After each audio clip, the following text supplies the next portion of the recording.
जब एक विदेशी सर्वे एजेंसी ये हर महीने बताती है कि देश के प्रधानमंत्री पॉपुलैरिटी के मामले में नंबर 1 नेता हैं, तो देश में ढोल पीटे जाते हैं।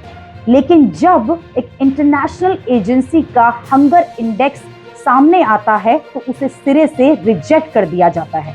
2023 के ग्लोबल हंगर इंडेक्स में 125 देशों में भारत का 111वां स्थान है।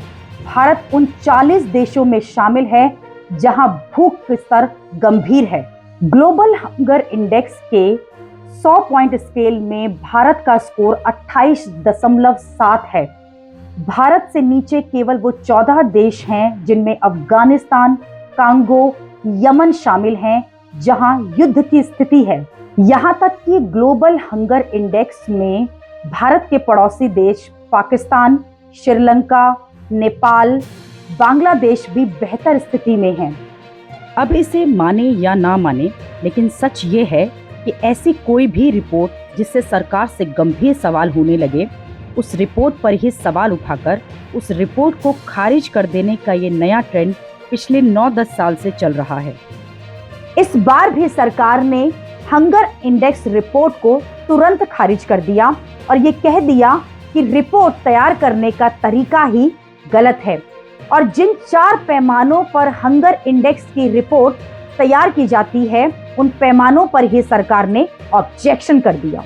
ग्लोबल हंगर इंडेक्स की रिपोर्ट 4 पैमानों पर तैयार होती है। अंडर नरिशमेंट, यानी जितनी कैलोरी दिन भर में मिलनी चाहिए उतनी कैलोरी नहीं मिलना। चाइल्ड स्टटिंग, यानी उम्र के हिसाब से बच्चों की लंबाई ना बढ़ना। चाइल्ड वेस्टिंग, यानी लंबाई के हिसाब से बच्चों का वजन न होना। चाइल्ड अंडर 5 मोर्टेलिटी, यानी 5 साल तक के बच्चों की मृत्यु दर। इन 4 पैमानों को अगर देखें तो हंगर इंडेक्स की चाइल्ड वेस्टिंग में भारत 18.7% के साथ वेरी हाई रिस्क कैटेगरी वाले देशों में शामिल है, जबकि श्रीलंका में 13.1%, बांग्लादेश में 11% चाइल्ड वेस्टिंग है। यानी श्रीलंका और बांग्लादेश इस मामले में हमसे बेहतर हैं। चाइल्ड स्टटिंग में भारत हाई रिस्क कैटेगरी में है। 35% बच्चों की उम्र के हिसाब से उनकी हाइट नहीं बढ़ रही। इसमें भारत बुरी हालत में है। भारत से बुरी हालत में है अफ्रीका और पूर्वी एशिया के कुछ देश। अंडर नरिशमेंट के पैमाने में भारत मीडियम रिस्क कैटेगरी में है, जिसमें 16.6% आबादी अंडर नरिशमेंट में है और 5 साल तक के बच्चों की मृत्यु दर के पैमाने पर भारत तो रिस्क कैटेगरी में है, जहां 3.1% बच्चों की 5 साल से कम उम्र में ही मौत हो जाती है। लेकिन सरकार ने ग्लोबल हंगर इंडेक्स के इन पैमानों को ही इस आधार पर खारिज कर दिया कि हंगर इंडेक्स के 3 इंडिकेटर बच्चों के स्वास्थ्य से जुड़े हुए हैं, इसलिए ये भारत की पूरी आबादी का प्रतिनिधित्व नहीं करते। चौथा इंडिकेटर अंडर नरिशमेंट, यानी कुपोषण, सिर्फ 3000 लोगों के ओपिनियन पोल के आधार पर तय किया गया।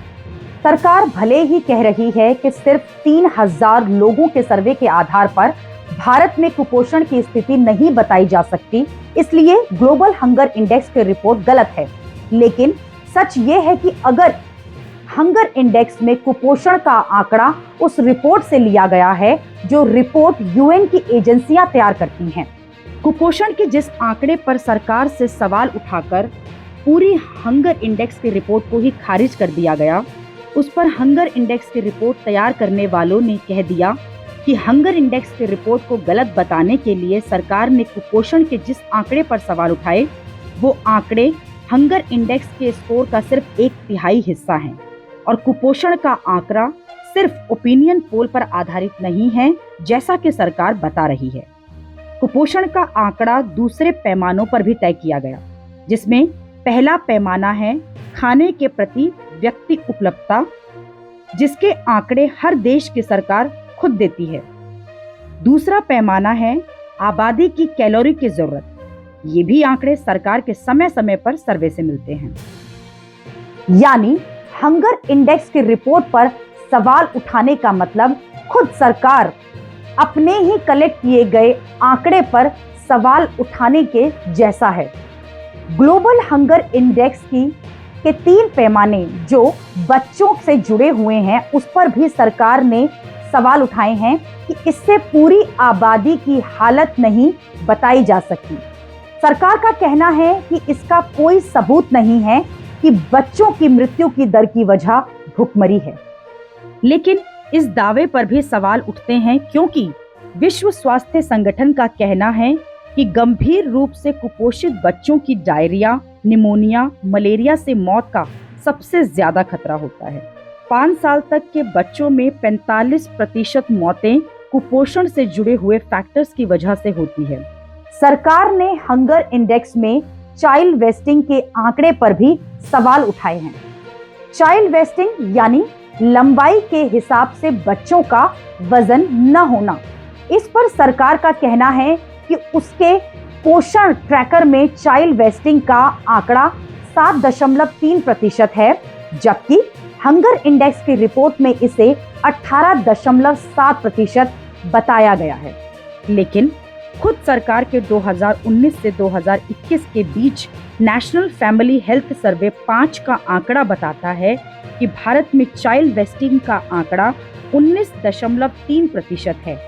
यानी ये बात भी गलत है कि चाइल्ड वेस्टिंग का आंकड़ा भारत में कम है, लेकिन हंगर इंडेक्स में इसे ज्यादा दिखाया गया है। हंगर इंडेक्स की रिपोर्ट को आयरलैंड और जर्मनी की 2 एनजीओ तैयार करती हैं और हंगर इंडेक्स की रिपोर्ट 2006 से हर साल तैयार की जाती है और हर साल देशों की स्थिति की समीक्षा करके उनकी हंगर इंडेक्स में पोजीशन बताई जाती है, जिससे वो देश खुद के यहाँ बेहतर काम कर सके। 2015 से भारत की स्थिति हंगर इंडेक्स में लगातार खराब हुई है। हंगर इंडेक्स में 2015 में भारत 80 नंबर पर था। आज 125 देशों में सबसे नीचे के देशों में 111वें नंबर पर है, फिर भी इसे खारिज किया जा रहा है। जबकि सिर्फ एक रिपोर्ट की बात नहीं है, इसी साल फूड सिक्योरिटी को लेकर यूएन के फूड एंड सिक्योरिटी ऑर्गेनाइजेशन यानी FAO की रिपोर्ट में बताया गया है कि भारत में 74% आबादी सही पोषण वाला आहार लेने में सक्षम नहीं है। इस रिपोर्ट में भारत के 24 करोड़ लोगों को कुपोषित बताया गया, जबकि यहाँ लोग ये मानने को तैयार नहीं हैं कि भारत में कुपोषण, भुखमरी जैसी कोई स्थिति है और भारत की हालत पाकिस्तान, नेपाल, श्रीलंका, बांग्लादेश से भी खराब है।